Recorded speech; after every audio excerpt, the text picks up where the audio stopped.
नमस्कार दोस्तों। Spoken with me में आप सबका स्वागत है। तो चलिए हम लोग देख लेते हैं आज इंडियन नेवी की एक बहुत बड़ी खबर है। तो ये आपको ये आ रही है, देखिए मझगांव डॉक शिपयार्ड लिमिटेड। तो सबसे पहले हम लोग जान लेते हैं, देखिए मझगांव डॉक शिपयार्ड लिमिटेड ये कहाँ पर है, तो ये आपको मुंबई में है। मझगांव डॉक शिपयार्ड लिमिटेड कहाँ पर है, तो ये मुंबई में है। इसके वहाँ से जो है आपको अंडर अंडर प्रोजेक्ट 15B, तो प्रोजेक्ट 15B के तहत जो है एक जहाज़ का निर्माण हुआ है। आप उसका नाम है मार्मोगुआ, ठीक है। तो मार्मोगुआ जहाज़ का निर्माण हुआ है। इसके बाद देख लेते हैं, ये आपको स्टेल्थ गाइडेड है, ठीक है। तो गाइडेड मिसाइल स्टेल्थ डिस्ट्रॉयर, ये आपको डिस्ट्रॉयर है, गाइडेड मिसाइल डिस्ट्रॉयर है, न्यूक्लियर कैपेबल है, ठीक है। ये डीजल से चलती है, लेकिन ये न्यूक्लियर मिसाइल अपने साथ लेके चलती है। तो इसका उद्घाटन किया गया, इसको कमीशन किया गया आपको नेवी में। तो चलिए हम लोग आगे देख लेते हैं नेवी में किया गया है।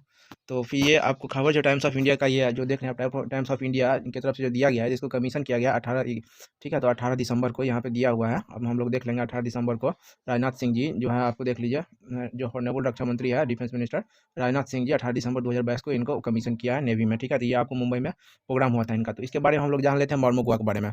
तो मॉर्मोगुआ आप लोग ये देख लेते हैं कि stealth guided missile destroyer INS Mormugao commissioned into Indian navy. तो स्टेल्थ गाइडेड मिसाइल डिस्ट्रॉयर जो आईएनएस मॉर्मोगुआ है, इसको भारतीय नेवी में शामिल किया गया है। इसके बाद फिर हम लोग आगे चल के देख लेते हैं। ये देखिए राजनाथ सिंह जी है, इन्होंने कमीशन किया, ये खुद वहाँ मुंबई पहुंचे हुए थे।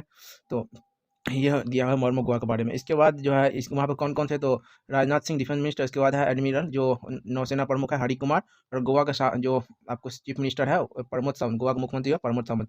तो ये लोग वहाँ पे शामिल हुए थे। इसके बाद फिर हम लोग आगे चलते हैं, देख लेते हैं 7,000 किलोमीटर तक का लक्ष्य भेज सकती है अग्नि 5। तो हाल ही में जो है अभी रात्रिकालीन अग्नि 5 मिसाइल का रात्रिकालीन परीक्षण किया गया। ये आपको उड़ीसा से इसको लॉन्च किया गया था। तो भारत ने अभी इसका मैक्सिमम रेंज बताया, जो पहले 5,000 किलोमीटर था वो अब बढ़ के हो गया 7,000 किलोमीटर, ठीक है। तो इसकी जज में पूरा यूरोप और चाइना आ रहा है। तो ये बैलिस्टिक मिसाइल जो है, ये आपको भारत जो है अग्नि 5 के सफल परीक्षणों के कुछ दिनों बाद भारत ने 7,000 किलोमीटर की सीमा से अधिक के लक्ष्य को भेदने की क्षमता विकसित कर ली। तो ये इसका जो टोटल रेंज है, अब चाइना पहले भी ये आरोप लगाया है भारत पे कि जो अग्नि 5 का जो रेंज है वो 8,000 किलोमीटर है, लेकिन यूरोपीय और अमेरिका जैसे देशों के दबाव में भारत अभी पूरा बता नहीं रहा है। तो इस बार जो आपको अग्नि 5 का जो परीक्षण हुआ है, तो उसका टोटल रेंज जो वो 7,000 किलोमीटर बताया है डीआरडीओ ने। तो ये डीआरडीओ से खबर थी। फिर हम लोग आगे चल के देख लेते हैं अग्नि 5 का जो है आपको वजन घटाया जा सकता है, ठीक है। इसको 20% तक जो है आपको नई जो मिसाइल तकनीकी है उसके तहत जो है इसका 20% वजन घटाया जा सकता है। इसका रेंज 7,000 किलोमीटर है, ये चीज़ इसके बारे में दिया हुआ है, ठीक है। और अग्नि 3 का जो रेंज है वो आपको 3,000 किलोमीटर है, और इसका वजन जो अग्नि 3 का वजन कितना है, तो 40 टन है। तो चलिए ये अग्नि 5 से संबंधित खबर थी। इसके बाद फिर हम लोग आगे देख लेते हैं, जो बहुत ही बड़ी खबर है, भारत ने तीसरी बार जीता ब्लाइंड विश्व कप। तो ब्लाइंड विश्व कप जिसमें पाकिस्तान की टीम शामिल नहीं हुई थी, ये बात इस बात को ध्यान में रखिएगा कि पाकिस्तान टीम को जो है आपको वीज़ा इशू नहीं किया गया था, इस वजह से वो भाग नहीं ले पाया पाकिस्तान।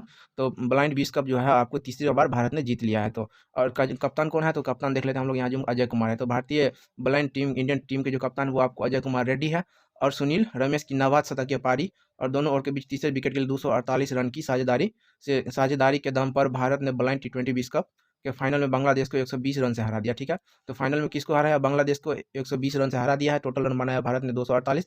और कप्तान कौन है, तो अजय कुमार रेड्डी है। जो इंडियन ब्लाइंड टीम जो क्रिकेट टीम है उसके कप्तान अजय कुमार रेड्डी है, इस बात को ध्यान में रखेंगे। और सुनील कुमार, इन दोनों ने शतक मारा है, और टोटल रन जो भारत ने बनाया वो 248, और बांग्लादेश को फाइनल में हराया 120 रन से।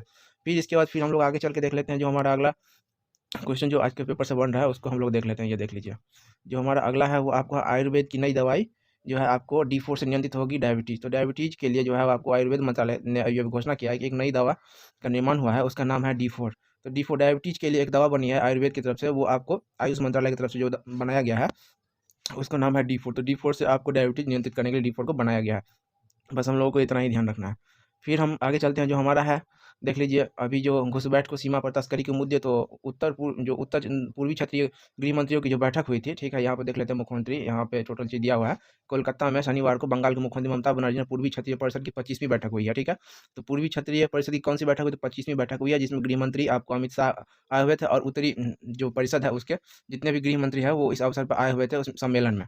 तो 25वीं बैठक हुई है, इसमें क्या निर्णय लिया गया ये चीज़ सबको देखना है। फिर आगे चलते हैं, हमारा जो अगला है वो आपको है सिलीगुड़ी की बेटी ऋचा बनी भारतीय क्रिकेट टीम की सिक्सर क्वीन। तो भारतीय वुमेन टीम की सिक्सर क्वीन कौन है, तो सिक्सर क्वीन आपको ऋचा है। तो इस बात को ध्यान में रखेंगे, सिलीगुड़ी की है, तो बिहार के लिए इंपॉर्टेंट है कि बिहार के बगल में सिलीगुड़ी पड़ता है किशनगंज के बाद। तो ऋचा जो है वो आपको सिलीगुड़ी की है, और इसको सिक्सर क्वीन के नाम से जाना जाता है भारतीय क्रिकेट टीम में।